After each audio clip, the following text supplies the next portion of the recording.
सल्ली अला रसूलिहिल करीम अम्मा बाद। मेरे इंतहाई वाजिब एहतराम भाइयों, दोस्त, बुज़ुर्गों, उशर के हवाले से बात करनी थी कि अल्हम्दुलिल्लाह ज़मींदार अक्सर अपनी फ़सल को काट चुके हैं।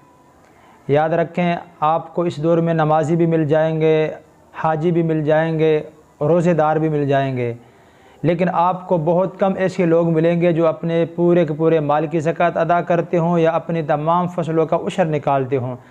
इसलिए कुरान पाक ने फरमाया, या अय्युहल्लज़ीना आमनु दुखुलू फ़िस्सिल्मि काफ़ा, ए ईमान वालो, इस्लाम के अंदर पूरे के पूरे दाखिल हो जाओ। आज हमने आधे इस्लाम को माना है और आधे को नहीं माना। जो चीज़ आसान है उसे तो कर लिया, जो चीज़ थोड़ी सी मुश्किल लगती है उसे छोड़ दिया।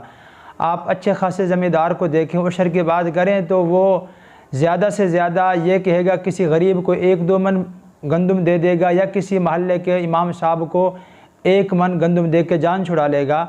आपको पता है उशर के बारे में 60% लोग तो उशर के मसाइल को जानते नहीं हैं, उनके दिल में ख्याल भी नहीं गुज़रता कि उशर भी अल्लाह का कोई हुक्म है। 40% लोग उशर देते हैं, वो भी पूरा नहीं देते। छोटे ज़मींदार तो पूरा देते हैं, जो बहुत बड़े ज़मींदार हैं इल्ला माशाअल्लाह शायद कोई हो जो पूरा देता, वरना वो पूरा नहीं देते। अल्लाह रब्बुल इज़्ज़त फरमाते हैं, व आतू हक़्क़हु यौम हसादिही, जिस दिन तुम फसल को काटो उसी दिन उसका हक़ अदा कर दो।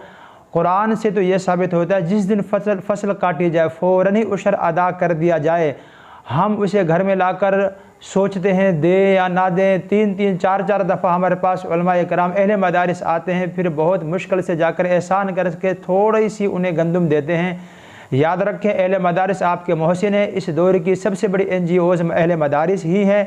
ये आपके बच्चों को और उन बच्चों को जिनकी कोई कफ़ालत करने वाला नहीं है, गुरबा है, मसाकीन, उनकी ये कफ़ालत करते हैं, उनको हर वो चीज़ मुहैया करते हैं जो एक बाप अपनी औलाद को मुहैया करना चाहता है।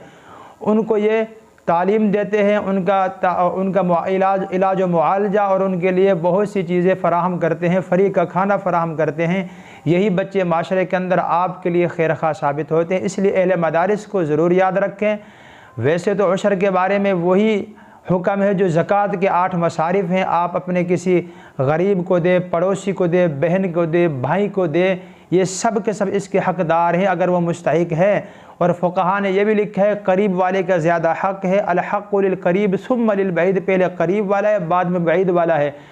ये फ़ुक़हा ने लिखा है कि अगर कोई शख्स अपने महल्ले के गरीब को छोड़कर, अपने महल्ले के इदारों को, मदरसों को छोड़कर किसी दूर मदरस से या किसी दूर इलाके में वो अपने उशर को अदा करता है, ज़कात को अदा करता है, उसकी उशर ज़कात अदा तो हो जाएगी, लेकिन अपने करीब को छोड़कर जो उसने ये अमल किया, ये नापसंदीदा और मकरू अमल लिखा है फ़ुक़हा ने। इसलिए करीब वालों का ज़्यादा हक़ है।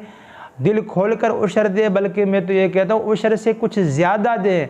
कुरान में अल्लाह ताला फरमाते हैं, वमा अनफ़क़्तुम मिन खैरिन फ़हुव युख़्लिफ़ु, जो कुछ तुम खैर के कामों में ख़र्च करते हो अल्लाह उसका खलीफा, अल्लाह उसका बदल तुम्हें अता करता है। बुखारी शरीफ की रिवायत है, आप सल्लल्लाहु अलैहि वसल्लम ने फरमाया, हर रोज़ सुबह के वक्त 2 फरिश्ते उतरते हैं। एक फ़रिश्ता ये ऐलान करता है, अल्लाहुम्मा आति मुनफ़िक़न खलफ़न, ए अल्लाह ख़र्च करने वाले को और अता कर। दूसरा फ़रिश्ता कहता है, अल्लाहुम्मा आति मुमसिकन तलफ़न, अल्लाह रोक कर रखने वाले के माल को ज़ाया कर दे। उशर अल्लाह का हुक्म है, कुरान में आया, हदीस मुबारक के अंदर आया है। उशर अदा करने से आपका माल पाक हो जाएगा, आपका माल फितनों से बच जाएगा और अल्लाह ताला का हुक्म अदा हो जाएगा। उस उशर के ज़रिए न जाने कितने लोगों का पेट भरेगा, कितने लोगों के दिल से दुआएं निकलेंगी, कितने अहले मदारिस के बच्चे आपके उस खाने को खाकर वो हाफिज़ कुरान बनेंगे, आलिम दीन बनेंगे, दाई इस्लाम बनेंगे, सदका जारिया होगा, आखिरत भी सवर जाएगी और आपका जो शरीयत का एक हुक्म है वो भी पूरा हो जाएगा। अल्लाह से दुआ है अल्लाह अमल करने की तौफीक नसीब फरमाए।